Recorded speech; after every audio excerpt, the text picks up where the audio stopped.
My boyfriend was considered a Prince Charming in our social circle. But during my birthday celebration on a yacht, he pushed me into the seat just to impress another girl from our university, making fun of my fear of water. Little did he know I suffered from aquaphobia. As a result, I ended up in the ICU, while he managed to win over the heart of the campus belle. When I finally woke up, he was by my side, apologizing, but I had no clue who he was. "Excuse me, do I know you?" I asked, completely baffled. The doctor explained that I had lost part of my memory. However, he kept insisting he was my boyfriend. I couldn't help but argue back, "No way. My boyfriend is Raleigh Landon." Everyone knew Raleigh Landon was his sworn enemy. My boyfriend was Justin Reed, a Prince Charming in Rivers City social circle. He had always been wild and extravagant, spending money recklessly and surrounded by women. I spent 3 years with him, during which he treated me well and even proposed. But recently, he became interested in someone new. She was a young, beautiful college student with fair skin and an elegant demeanor. He couldn't resist her innocence and kindness to amuse her. He didn't hesitate to push me into the sea on my birthday. Today, the sky stretched endlessly, a flawless expanse of blue without a hint of cloud in sight. However, the calm water unexpectedly turned into large splashes. I struggled in the water, feeling despair wash over me as I watched the people on the yacht. A girl named Jasmine Fox stood on the edge of the yacht in a white dress, her eyes innocent and bright. Seeing my distress stayed in the water. Jasmine delicately covered her lips and smiled sweetly. Her smile was captivating. Justin also joined in the laughter. He was smiling brightly, and even his worried expression eased up a bit. By the time he heard my cries for help, I was already sinking. The sensation of drowning was suffocating. I had nearly drowned as a child, and ever since I'd been terrified of water. I hadn't wanted to celebrate my birthday on a yacht, but I couldn't resist Justin's persuasion. However, when I arrived on the yacht, I found not only our usual friends, but also a beautiful stranger. Justin doted on her, serving her drinks and fruit, even giving her the first slice of cake. His attentiveness, which he hadn't shown me in a long time, struck me as odd. I immediately sensed something was wrong, but I never suspected him. It wasn't until he pushed me into the sea that it hit me. Justin had a change of heart. He watched me slowly sinking leisurely, lifting his sunglasses onto his forehead, squinting as he looked at me, struggling in the water, and began to mock. "Stella, are you really that helpless in the water? Quit pretending. Just come up already. Jasmine finds you entertaining enough. No need to keep up the act." The mocking laughter was grating. "Justin, it seems like she really can't swim." Someone yelled out after sensing something was amiss and swiftly tossed a lifeboat to me. But by then my body was already sinking. "Save her, Stella." The scene was chaotic, and several people worked together to rescue me onto the yacht. But even after several rounds of CPR, I didn't wake up. My body gradually grew colder. Justin started to panic, hurriedly taking me to the hospital and rushing me into the emergency room. There, doctors worked tirelessly for over 2 hours before managing to revive me. Justin breathed a sigh of relief upon hearing the doctor say I was out of immediate danger. If things had taken a turn for the worse, he would have been labeled a murderer. While he enjoyed having fun, he certainly didn't want to wind up behind bars. It wasn't until the next day that I woke up in the hospital bed. As I looked at the ceiling and caught the lingering scent of disinfectant, confusion welled up in my eyes just as I moved. A throbbing pain shot through my head. I lifted my hand to my forehead, grunting softly. Justin, who had just returned, spotted me awake and hurried over, gripping my hand eagerly. "Stella, you woke up at last. When you were unconscious the whole night, I feared you might never open your eyes again." I jerked my hand back, suddenly staring at him with suspicion while furrowing my brows. "Who are you?" "Stella, are you joking? I'm your boyfriend, Justin Reed." Justin grabbed my hand again and laughed. However, as he looked into my fearful eyes, mistaking my distress for pretense, his tone gradually grew impatient. "It was wrong of me to push you into the sea, but there's no need for this. You're fine now, aren't you? Boyfriend? What nonsense are you talking about? My boyfriend is Raleigh Landon." I abruptly pulled away from his grasp, clutching a pillow in front of me, glaring at him with sharp, wary eyes. I had no idea who he was. What? Who did you say is your boyfriend? Justin's eyes bulged with anger, and he slammed his fist on the bedside table. Raleigh was his archenemy. Ever since childhood, he had consistently been defeated by Raleigh, nurturing a profound hatred for him that he couldn't even articulate. As I looked around the empty hospital room, then at Justin, who was approaching with growing fury, I shouted anxiously, "Don't touch me. I don't know you." My outcry summoned the doctor, seeing how resistant I was to Justin. The nurse escorted him out of the room to wait at the door. The doctor conducted a series of examinations on me, asking many questions. Afterward, he advised me to rest. Justin stood by the door for a while, calming down. As soon as the doctor left, he rushed forward and interrogated. "Doctor, what's wrong with my girlfriend? Why doesn't she recognize me? And how could she claim another man as her boyfriend? She might have experienced some trauma causing memory loss. She might recover after some time, but don't stress her during this period," the doctor instructed. Justin was in disbelief. How could she just forget about him? As soon as the doctor left, Justin barged into the room. He pushed me down onto the bed, his face menacing as he demanded, "All I did was push you into the sea. Do you really have to pretend to have amnesia?" Hearing the commotion, several nurses rushed in, pulling him away. "What kind of boyfriend are you? Don't go in there to upset her. Otherwise, she might never recognize you." The nurse peered through the tiny window on the door and saw me curled up on the hospital bed. She then turned to warn Justin. Justin paid no heed. He wanted to see how long I could keep up the act. Not long after my parents arrived at the hospital, Justin feared the truth about him pushing me into the sea would come out. So he didn't even tell them I was in the hospital. While the Reed family had considerable influence in River City, the Wright family's power was not to be underestimated. Additionally, the Reed group still relied on my father's investment, and I served as the chief architect for the company. Justin needed my family's resources and my expertise. Mr. and Mrs. Wright? Just look at Stella. She's putting on quite the act. Pretending not to recognize me, she even grabbed my arm just now. Justin complained to my parents, wearing a smile. My parents were shocked. They hurried to my bedside, pointing at themselves. "Stella, do you recognize us?" They were afraid I might have forgotten them. "Dad, Mom, what nonsense are you talking about? How could I not recognize you?" I laughed at their nervous expressions. They breathed a sigh of relief. Pale and tired face. They felt sorry for me. They caressed my face tenderly and inquired, "Stella, the doctor mentioned you almost drowned. They worked hard to revive you all night. Aren't you afraid of water? What were you doing at the seaside?" However, when I saw Justin coming in, I screamed and hid behind my parents. "Dad, Mom. This person is crazy. Don't let him touch me. Did he say he's my boyfriend? But my boyfriend is Raleigh."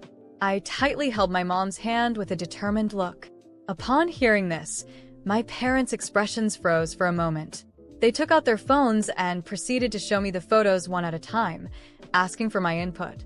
It became evident that I had simply forgotten about Justin and only recognized Raleigh.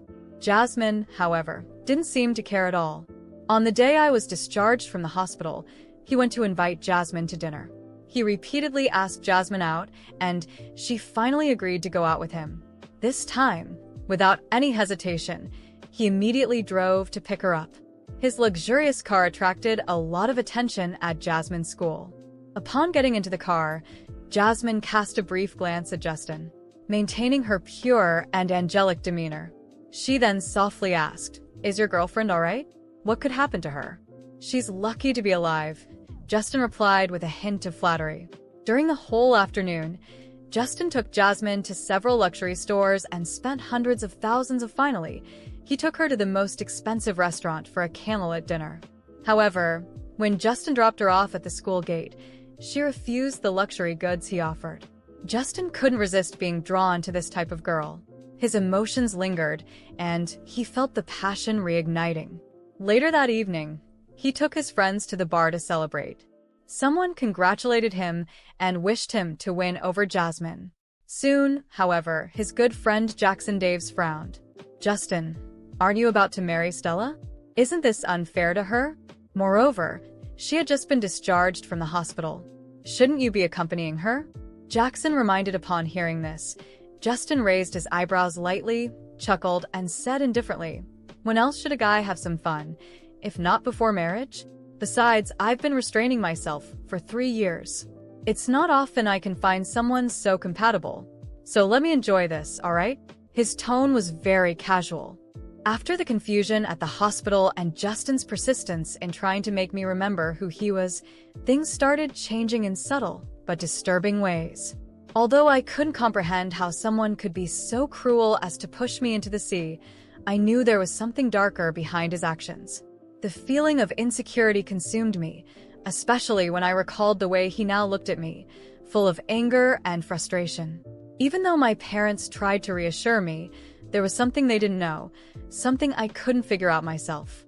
That night, after everyone left and I was finally alone in the hospital room, I started having flashes of memory. Small, disjointed scenes from moments I couldn't understand. A heated argument between Justin and a man I didn't recognize. A black car parked in front of my house for several nights in a row. Justin on the phone, talking to someone about a deal that seemed to involve him much more deeply than I could have imagined. These memories came in fragments, but I knew there was something being kept from me. And it wasn't just the betrayal with Jasmine or the push into the sea. There was a deeper conspiracy unfolding, something Justin was desperately trying to keep hidden. A few days later, when I was discharged from the hospital, my house felt different.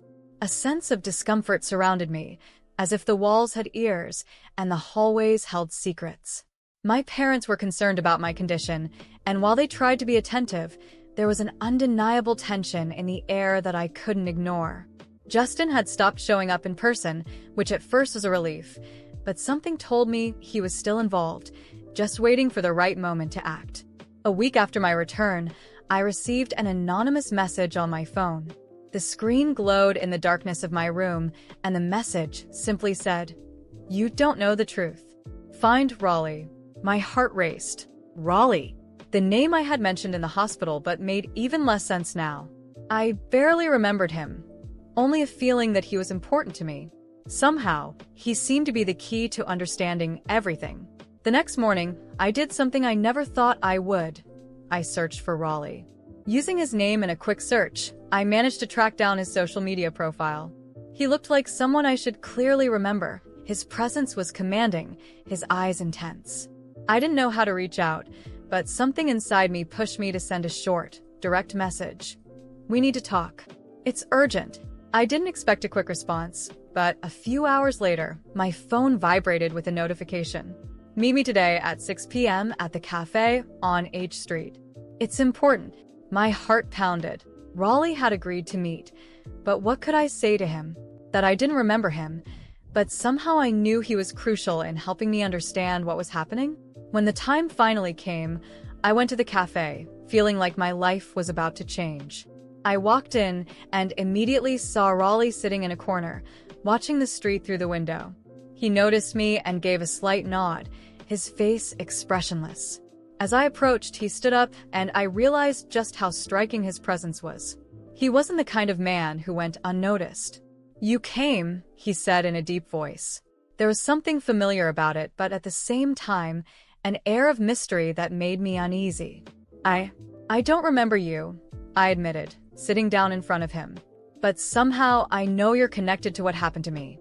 He tilted his head slightly, analyzing every word I said. "So you don't remember, but you mentioned my name in the hospital. That's no coincidence. It was just a gut feeling. I really don't know why. But something is wrong, and I think you know more than I do." Raleigh sighed deeply and leaned forward, his eyes locked on mine.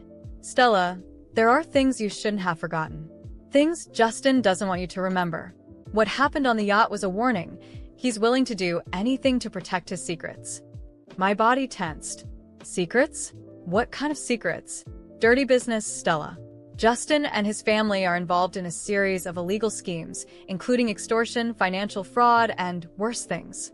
You accidentally stumbled upon some of it.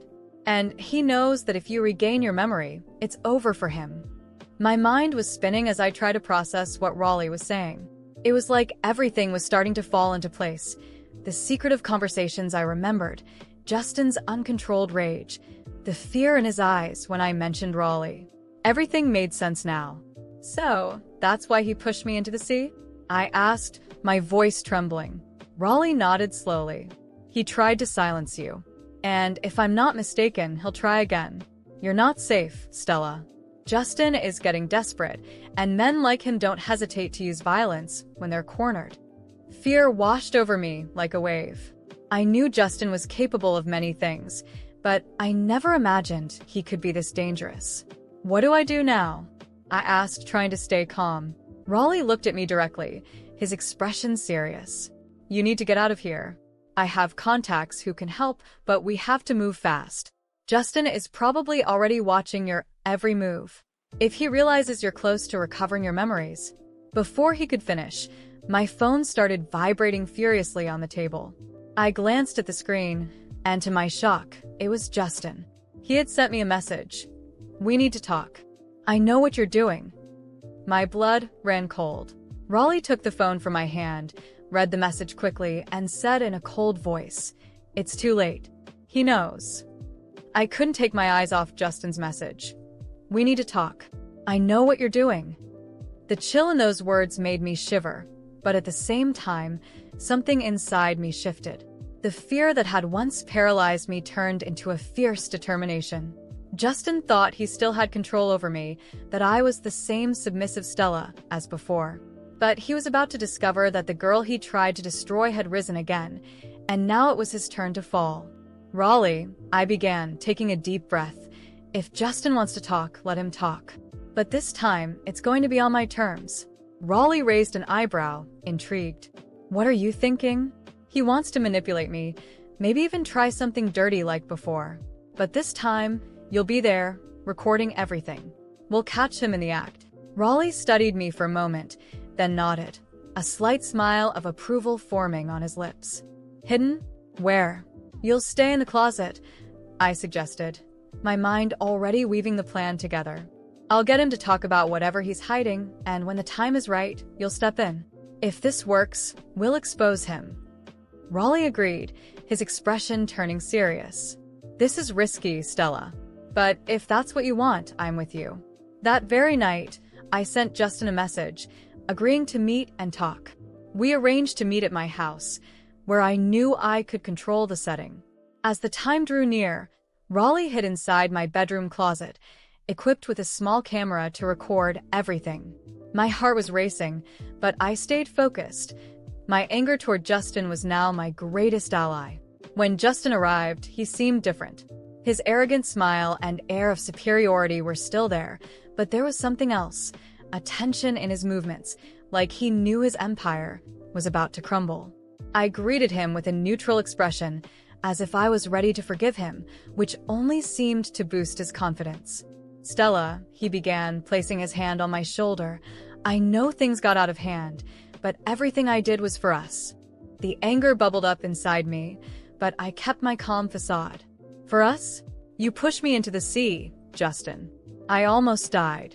He shook his head, laughing nervously. I didn't know you couldn't swim. It was a prank that went too far. I tried to keep my expression vulnerable, as if I were falling for his manipulation again. Maybe you're right. Maybe I overreacted. He seemed to relax. I knew you'd understand. Let's calm down, okay? I'll grab us something to drink. We can toast to our future. I watched as he walked to the kitchen. My heart raced as Raleigh adjusted quietly inside the closet, ready to act. When Justin returned with 2 glasses in hand, I sensed something was off. He was too calm, his smile darker than before. And then I saw it. Justin, believing he was safe, opened the small bottle he had hidden in his pocket and poured a liquid into my glass. Raleigh, from inside the closet, didn't hesitate. Before Justin could even turn around, Raleigh stepped out of his hiding spot. This ends now, Justin, Raleigh said firmly, his voice cold and sharp. What did you just put in Stella's drink? Justin froze, his eyes wide with shock and anger. What the hell are you doing here? This is none of your business. It is when you're trying to hurt someone like this, Raleigh replied, stepping closer. We've recorded everything. For a moment, fear flashed in Justin's eyes, but his arrogance quickly returned. You think you can threaten me? Do you know who I am? Do you know what my family can do? Before he could say more, I picked up my phone and called the police, my voice steady and firm. Hello? I need a police unit immediately. A man just tried to drug me. Justin tried to flee, but Raleigh held him firmly until the police arrived. When they finally took him away in handcuffs, the desperation in his voice was evident. You can't do this. My family will destroy you. You'll regret this. As I watched him being taken away, everything came flooding back. I remembered the schemes, the shady conversations I overheard Justin having, the illicit deals involving his family, financial fraud, money laundering, extortion. Every piece of the puzzle clicked into place. Raleigh looked at me, concerned. Are you okay? I nodded. I remember everything now, Raleigh. All of it. Justin's dirty schemes and his family's crimes. I'm going to report them. And that's exactly what I did. With all the information and evidence Raleigh and I gathered, I took the case to the authorities. The investigation moved quickly, and soon, not only Justin but his entire family were in custody. Financial fraud, bribery, extortion, everything was uncovered, and the Reed family empire crumbled. As I watched the news of their arrests on TV, I felt a mix of relief and power. They had tried to destroy me, but now they were the ones falling. And for the first time in a long time, I felt like I had finally taken control of my life again.